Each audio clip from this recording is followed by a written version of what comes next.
Welcome back to the channel, my friends. Tonight, we delve into the shadowy depths of human experience, those real-life nightmares that linger long after the lights have gone out. We're talking about the kind of fear that seeps into your bones on a foggy night, the kind that makes you question if you truly saw what you thought you saw. Tonight, we're taking you to the boardwalks, those seemingly cheerful strips of amusement rides, cotton candy stands, and echoing laughter. But beneath the facade of fun and games lies a darker side, a place where the veil between our world and the next wears thin. Get ready for 4 true, spine-tingling stories that will leave you questioning the very nature of reality. These are the tales whispered in hushed tones, stories of mysterious figures, abandoned amusement parks, and ghostly presences that will chill you to your core. If you're easily spooked, turn back now. For the rest of you brave souls, prepare yourselves because tonight, we venture into the heart of darkness. Picture this. The dead of night, the air thick with the smell of salt and brine. The boardwalk, usually bustling with life, now stands deserted, its rides silenced, its lights extinguished. The only sound is the rhythmic crash of waves against the pilings, each surge like a heartbeat in the suffocating silence. Our story begins on a night like this, with a young woman named Sarah. Sarah, an aspiring photographer, decided to capture the eerie beauty of the deserted boardwalk. Armed with her camera and a thermos of coffee, she found herself drawn to the desolate landscape, the silence both unsettling and strangely alluring. The wind whipped strands of hair across her face as she walked, the only other movement the swaying of a lone swing set in the distance. The deeper she ventured into the heart of the deserted boardwalk, the more pronounced the silence became, until it felt like a living presence pressing in on her. It was then that she noticed him. In the distance, shrouded in the swirling mist, stood a lone figure. The figure was tall and slender, almost skeletal, and seemed to melt into the shadows cast by the skeletal silhouette of the Ferris wheel. Fear, cold and sharp, pierced through Sarah's chest. She told herself it was just another night owl, someone else drawn to the melancholic beauty of the boardwalk at night. But something about the figure, its stillness, the way it seemed to absorb the moonlight, made her blood run cold. Hesitantly, Sarah raised her camera, her finger hovering over the shutter button. Through the lens, she zoomed in on the figure, each click of the zoom seeming to echo in the silence. The figure remained motionless, shrouded in shadow, yet Sarah could have sworn she saw a pair of eyes glowing with an unnatural light staring back at her. Suddenly, the wind picked up, swirling the mist into a frenzy around the figure. When it cleared, the figure was gone, vanished without a trace. Sarah scanned the boardwalk, her heart pounding in her chest. The emptiness stretched before her, the silence now deafening. Shaken to her core, Sarah fled the boardwalk, the image of the figure seared into her mind. The once alluring solitude now felt menacing, the silence filled with unseen eyes. She never returned to the boardwalk at night, forever haunted by the memory of the figure in the mist. Some dismiss Sarah's story as a product of an overactive imagination, a trick of the light and shadows. But Sarah knows what she saw that night, and she's not alone. Whispers of a lone figure appearing on the foggiest of nights have circulated among locals for years. Is it a restless spirit, a phantom tethered to the boardwalk, or is it something far more sinister? The truth, like the figure itself, remains shrouded in shadow. Our next story takes us to the sun-drenched shores of Santa Cruz, California, home to the iconic Santa Cruz Beach Boardwalk. But just a stone's throw from the laughter and lights of the bustling boardwalk lies a forgotten relic of the past, a dilapidated amusement park, swallowed by nature, known only as Sea Cliff Park. It was here, amidst the decaying remnants of a bygone era, that a group of friends stumbled upon a chilling secret.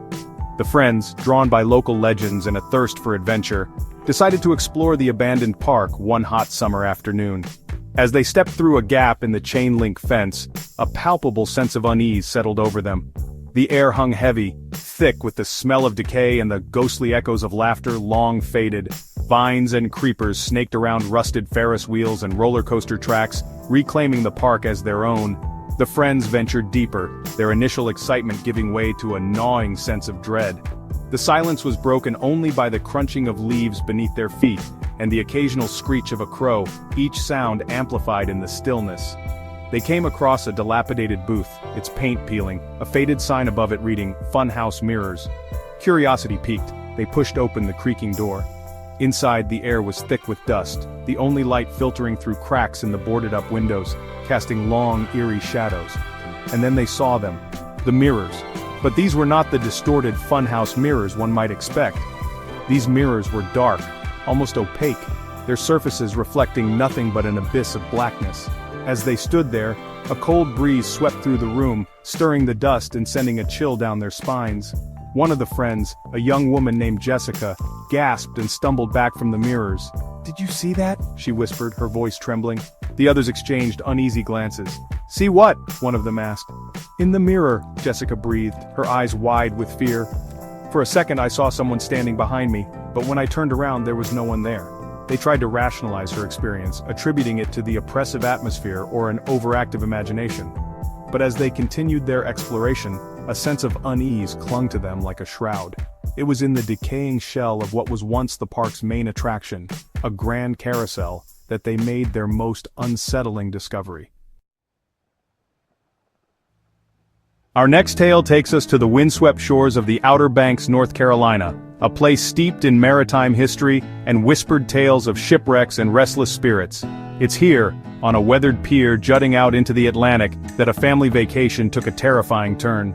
The Miller family, eager for a week of sun, sand, and relaxation, arrived at the charming seaside town of Nag's Head full of anticipation. They rented a quaint cottage overlooking the ocean, its windows framing picturesque views of the rolling waves.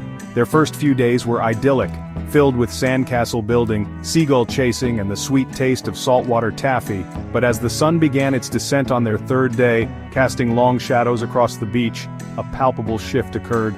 A thick fog rolled in, blanketing the coastline in an eerie silence. The cheerful chatter of beachgoers was replaced by the mournful cry of seagulls and the rhythmic roar of the ocean. Undeterred by the sudden change in weather, the Millers decided to take a stroll along the nearby pier. The wooden planks creaked beneath their feet as they ventured further out, the fog swirling around them like ghostly apparitions. The air grew heavy with the smell of salt and seaweed, and a sense of unease settled upon them. As they reached the end of the pier, the fog thickened, obscuring their view of the shore. They were enveloped in an ethereal white void, the only sound the crashing waves below. It was then that Emily, the youngest of the Miller children, tugged on her mother's hand. "Mommy," she whispered, her voice trembling, "I see someone." Her parents followed her gaze to the edge of the pier, their hearts skipping a beat. There, shrouded in the swirling mist, stood a solitary figure. The figure was tall and slender, dressed in what appeared to be a long flowing gown. Its face, obscured by the fog, seemed to emanate an unnatural glow. The Millers froze, unsure of what to make of the apparition. "Hello!" Mr. Miller called out, his voice swallowed by the fog.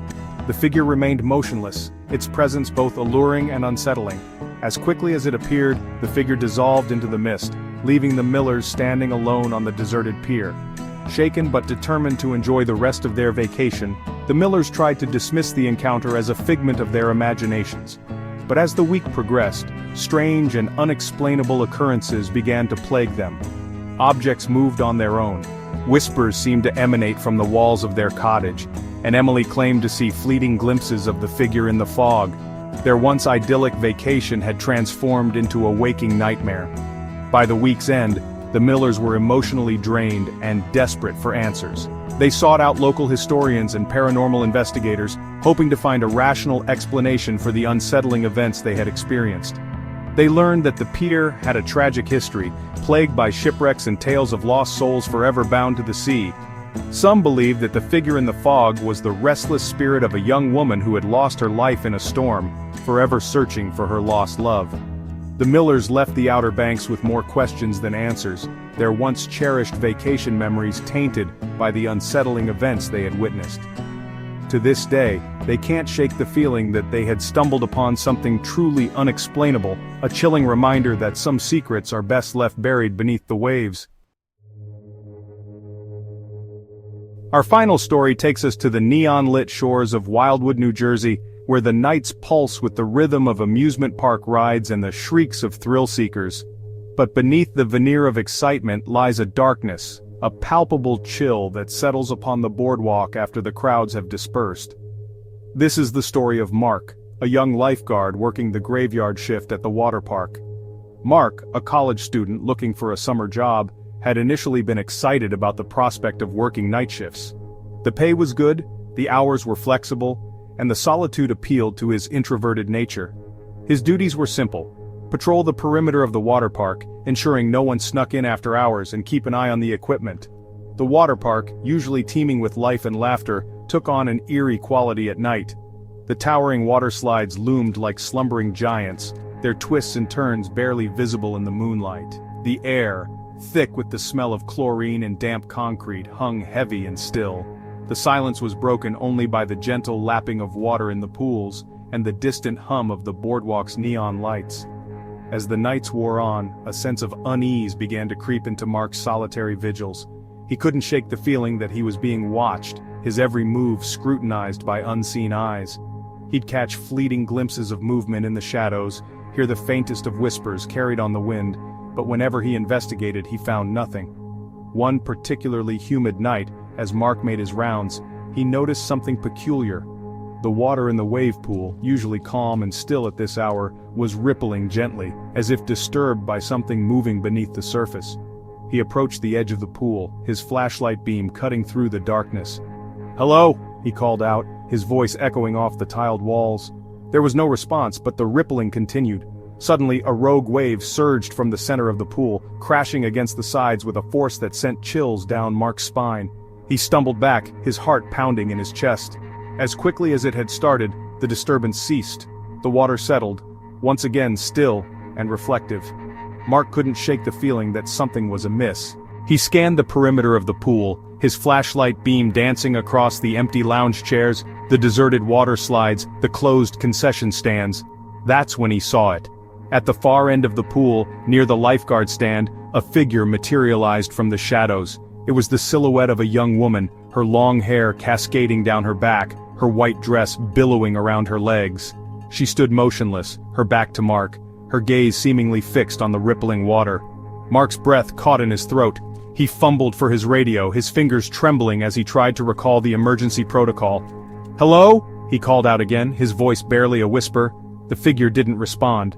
Slowly, cautiously, Mark approached the figure, his flashlight beam trained on her. As he got closer, he noticed something unsettling. The figure cast no reflection in the water. He was now just a few feet away, his heart pounding in his ears. "Ma'am?" he asked, his voice trembling. "Are you okay? Do you need help?" The figure remained silent, still as a statue. Mark reached out, his hand shaking, and gently touched the figure's shoulder. In an instant, the figure vanished, as if it had never been there at all. Mark stumbled back, his heart racing, his breath catching in his throat. He spun around, scanning the pool area, but he was utterly alone. The water was still, the air heavy and silent. Mark never returned to the water park after that night. He couldn't bring himself to face the darkness, the chilling memory of the figure in the white dress forever etched into his mind. Some dismiss Mark's story as a hallucination, a trick of the light and shadows played on an exhausted mind. But Mark knows what he saw that night, and he's not alone. Whispers of strange occurrences and unexplained sightings have circulated among the water park staff for years. Is it the restless spirit of a drowned soul, forever bound to the place of her demise? Or is it something far more sinister, lurking in the shadows, waiting for its next victim? The truth, like the figure itself, remains shrouded in the darkness, a chilling reminder that even in the most familiar of places, terror can lurk just beneath the surface. That's it for tonight, my friends. 4 chilling tales from the boardwalks, places where the veil between our world and the unknown seems to thin, leaving us vulnerable to the things that go bump in the night. We've walked the desolate planks, felt the chill of the ocean breeze, and heard the whispers of those who may never leave.